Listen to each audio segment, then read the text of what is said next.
Assalamualaikum warahmatullahi wabarakatuh. Bertemu kembali di channel Mas Tanto 5150,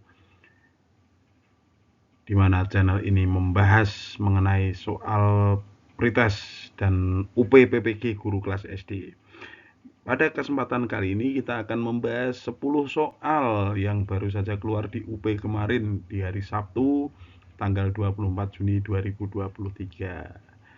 Oke, rekan-rekan guru, silahkan mengikuti pembahasan yang akan saya sajikan. Selamat belajar. Pak Bagas, guru kelas 1, ingin mengajarkan konsep kewajiban, hak dan tanggung jawab siswa padahal masih berusia 7 tahun. Guru tersebut memilih menggunakan metode diskusi dan bahan dari LKPD dengan menggunakan media gambar.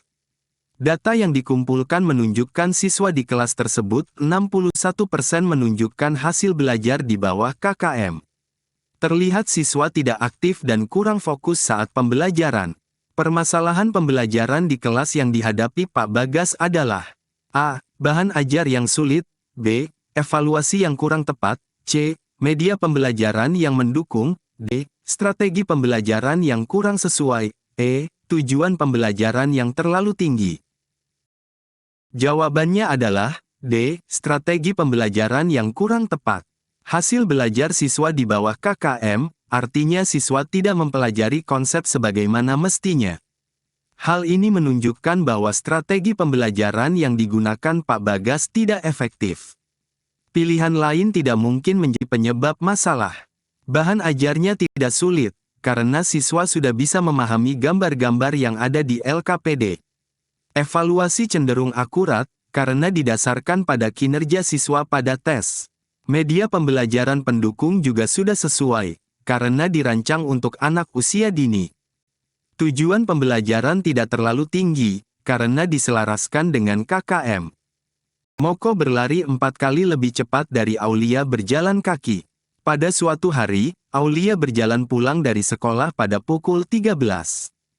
Sementara itu, Moko pulang dari sekolah pada pukul 13.12 dan segera menyusul Aulia. Moko tepat menyusul Aulia pada pukul A. Pukul 13.16, B. Pukul 13.18, C. Pukul 13.24, D. Pukul 13.30, E. Pukul 13.32. Jawabannya, C. Pukul 13.24. Katakanlah kelajuan Aulia adalah V, maka kelajuan Moko adalah 4V. Karena Moko langsung menyusul Aulia setelah dia pulang sekolah pukul 13.12, bisa dibilang Moko berlari selama 12 menit dengan kecepatan 4V.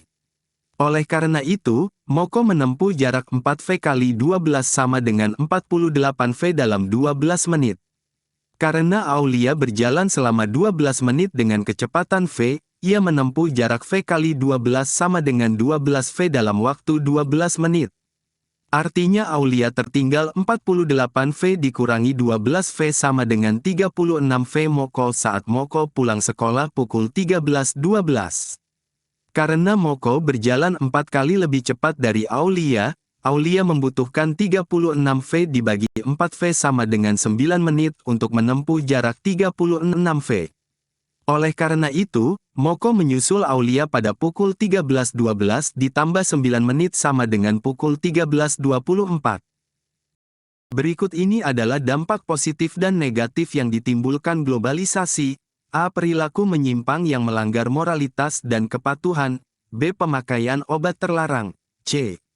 Kriminalitas internasional. D. Kebiasaan anak yang bermain game yang melewati batas. E. Banyaknya mode busana yang muncul. F. Merebaknya penyakit sosial.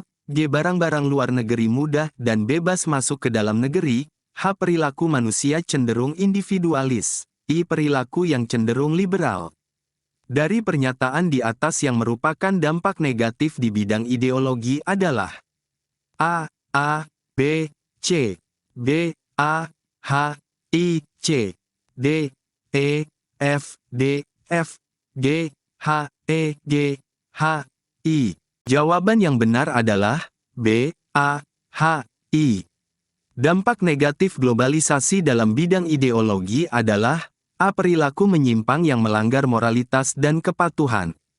Hal ini karena globalisasi dapat mengakibatkan tergerusnya nilai dan norma tradisional, yang dapat menimbulkan perilaku menyimpang. Perilaku manusia cenderung individualis. Hal ini karena globalisasi dapat menyebabkan manusia menjadi lebih terfokus pada kebutuhan dan kepentingannya sendiri, daripada kebutuhan komunitas atau masyarakat secara keseluruhan. Perilaku yang cenderung liberal. Ini karena globalisasi dapat menyebabkan orang menjadi lebih berpikiran terbuka dan menerima budaya dan nilai yang berbeda. Seorang guru kelas 3 mengajar tema 4, menuliskan indikator dapat menceritakan pengalamannya tentang pelaksanaan kewajiban dan hak sebagai anggota keluarga dan memiliki sikap peduli terhadap orang lain. Guru tersebut mendorong peserta didik untuk bercerita dengan mengandaikan posisinya sebagai ibu yang sibuk mempersiapkan segala keperluan putra-puterinya. Dengan kegiatan tersebut diharapkan peserta didik dapat tumbuh kepedulian pada orang lain dan tahu hak dan kewajiban yang harus dilakukan. Untuk mencapai tujuan tersebut, model pembelajaran yang tepat adalah A. Aksi sosial Newman, B. Jigsaw, C. Konsiderasi, D. Kontekstual, E. Stat. Jawabannya adalah A. Aksi sosial Newman. Tindakan sosial Newman adalah model pembelajaran yang berfokus untuk membantu siswa mengembangkan rasa tanggung jawab sosial dan pemahaman tentang hak dan kewajiban menjadi anggota masyarakat. Model ini didasarkan pada keyakinan bahwa siswa belajar paling baik dengan melakukan, dan bahwa mereka lebih termotivasi untuk belajar jika mereka terlibat dalam aktivitas yang memiliki dampak dunia nyata. Dalam kasus guru kelas 3, model tindakan sosial Newman akan tepat karena memungkinkan siswa belajar tentang kewajiban dan hak dengan mengambil peran sebagai ibu yang sibuk mempersiapkan segala kebutuhan putrinya. Ini akan memberi siswa pengalaman langsung tentang tanggung jawab yang datang dengan menjadi anggota keluarga, dan itu juga akan membantu mereka mengembangkan empati terhadap orang lain. Guru kelas 3 merancang alat evaluasi untuk menilai sikap dan perilaku keseharian siswa. Guru akan menganalisis apakah sikap yang diketahuinya sama dengan perilaku yang sesungguhnya. Terdapat beberapa alat evaluasi berikut ini. A. Lembar jurnal hasil observasi sikap sosial. B. Skala sikap Likert. C. Tes subjektif. D. Wawancara. E. Observasi perilaku. F. Portofolio. Alat evaluasi yang sesuai adalah A. A dan B, B, B dan C, C, C dan D, D, D dan E, E, E dan F. Alat evaluasi yang tepat untuk menilai sikap dan perilaku siswa sehari-hari adalah D. Wawancara dan observasi perilaku. Wawancara adalah alat yang memungkinkan guru melakukan percakapan 1-1 dengan siswa tentang sikap dan perilaku mereka. Alat ini dapat digunakan untuk mendapatkan pemahaman yang lebih mendalam tentang pikiran dan perasaan siswa. Pengamatan perilaku adalah alat yang memungkinkan guru untuk mengamati perilaku siswa dalam situasi tertentu. Alat ini dapat digunakan untuk menilai bagaimana sikap siswa terwujud dalam perilakunya. Pembelajaran IPS di kelas 6 SDN Juara khususnya subtema, Bumi, Bulan dan Matahari menunjukkan kondisi peserta didik yang kegiatan belajarnya sehari-hari tidak sesuai dengan harapan, seperti pasif dan tidak mau bertanya untuk hal-hal yang tidak diketahui dan sebagainya.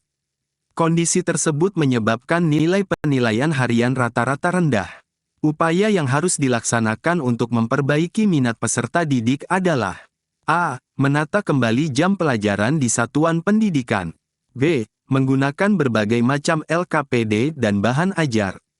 C. Menggunakan media pembelajaran audiovisual. D. Menggunakan model pembelajaran PAIKEM. E. Mengkaji kurikulum sekolah satuan pendidikan.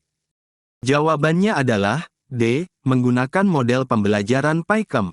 PAIKEM adalah singkatan dari pembelajaran aktif, inovatif, kreatif, efektif, dan menyenangkan. Model pembelajaran ini didasarkan pada keyakinan bahwa siswa belajar paling baik ketika mereka secara aktif terlibat dalam proses pembelajaran. Kegiatan pembelajaran PAIKEM biasanya berpusat pada siswa dan melibatkan berbagai kegiatan langsung. Pernyataan yang benar tentang tulang penyusun rongga dada berikut adalah: A. Tulang badan, gladiolus, terletak di bagian atas dari tulang dada. B. Tulang badan, gladiolus, terletak di bagian bawah dari tulang dada. C. Tulang hulu, manubrium, terletak di bagian atas dari tulang dada. D. Tulang hulu, manubrium, terletak di bagian bawah dari tulang dada. E. Tulang taju pedang, xiphoid process, terletak di bagian tengah dari tulang dada. Jawabannya adalah C. Tulang hulu, manubrium, terletak di bagian atas dari tulang dada. Tulang dada adalah tulang dada, dan terdiri dari 3 tulang, manubrium, sel darah, gladiol, dan proses xiphoid. Manubrium adalah tulang atas, sel darah adalah tulang tengah, dan proses xiphoid adalah tulang bawah. Di kelas 5 SD, pada pembelajaran pecahan dengan penyebut berbeda, salah satu indikator capaian kompetensi adalah sebagai berikut: melakukan penjumlahan 2 pecahan dengan penyebut berbeda. Untuk mengetahui apakah siswa telah berproses untuk mencapai kompetensi tersebut, yang dapat dilakukan guru adalah: A. Guru bertanya, bagaimana caramu menyamakan penyebut? B. Guru bertanya, apakah langkah selanjutnya? C. Guru memberi acungan jempol kepada kelompok yang berhasil menyelesaikan soal. D. Guru menjelaskan di depan papan tulis. E. Memberikan soal latihan kepada siswa. Jawabannya adalah E. Memberikan soal latihan kepada siswa. Pemberian soal latihan kepada siswa merupakan cara yang paling efektif untuk mengetahui apakah mereka telah berproses untuk mencapai indikator pencapaian kompetensi. Dengan memberikan soal latihan, guru dapat menilai apakah siswa dapat dengan benar menjumlahkan 2 pecahan dengan penyebut berbeda. Dalam RPP yang dikembangkan oleh guru terdapat indikator pencapaian kompetensi, menggambar denah kelas. Kegiatan inti pembelajaran untuk mencapai kompetensi tersebut adalah: A. Melakukan diskusi berkelompok. B. Melakukan drilling baik secara kelompok maupun individu. C. Melakukan tutorial teman sebaya. D. Memberikan penugasan secara individu. E. Memberikan 1 contoh denah kelas. Jawabannya adalah D. Memberikan penugasan secara individu. Indikator pencapaian kompetensi, menggambar denah kelas, berkaitan dengan kegiatan yang memungkinkan siswa untuk memahami dan menciptakan representasi visual dari kelas mereka. Opsi yang paling sesuai dengan tujuan pembelajaran ini adalah pemberian tugas secara individu memungkinkan setiap siswa untuk memahami dan menginterpretasikan kelas mereka sendiri, serta menciptakan denah mereka sendiri berdasarkan persepsi dan pemahaman mereka. Opsi ini membantu siswa mengembangkan pemahaman spasial dan keterampilan menggambar. Pak Imam adalah guru kelas 5 SD. Beliau akan menyusun RPP dengan KD 3.3. Meringkas teks penjelasan, eksplanasi, dari media cetak atau elektronik. Hal pertama yang dilakukan adalah mengembangkan indikator. Salah satu rumusan indikator pencapaian kompetensi yang tepat untuk KD tersebut adalah: A. Membedakan informasi teks eksplanasi dari media cetak dan elektronik. B. Membuat bagan pokok-pokok informasi dari teks eksplanasi yang dibaca. C. Mengamati teks eksplanasi dari media cetak. D. Mengidentifikasi informasi dari teks eksplanasi dari media cetak. E. Menyampaikan pokok-pokok informasi secara tertulis. Jawabannya adalah B. Membuat bagan pokok-pokok informasi dari teks eksplanasi yang dibaca. KD 3.3 tentang meringkas teks penjelasan dari media cetak atau elektronik. Artinya, siswa harus mampu mengidentifikasi pokok-pokok informasi dari teks eksplanasi dan kemudian meringkasnya dengan jelas dan ringkas. Membuat bagan dari poin-poin utama informasi adalah cara yang bagus untuk membantu siswa meringkas teks eksplanasi. Dengan membuat bagan, siswa dapat mengatur informasi sedemikian rupa sehingga mudah dipahami dan diingat. Pilihan lain tidak seefektif meringkas teks penjelasan. Baik, terima kasih atas waktunya untuk menyaksikan video mengenai pembahasan soal-soal UP yang dapat dijadikan sebagai bekal untuk pretest PPG yang akan dilaksanakan di akhir bulan ini ataupun di awal Agustus nanti. Semoga rekan-rekan guru dapat lulus pretest PPG. Jangan lupa like, share ke rekan-rekan guru yang lain. Terima kasih dan wassalamualaikum warahmatullahi wabarakatuh.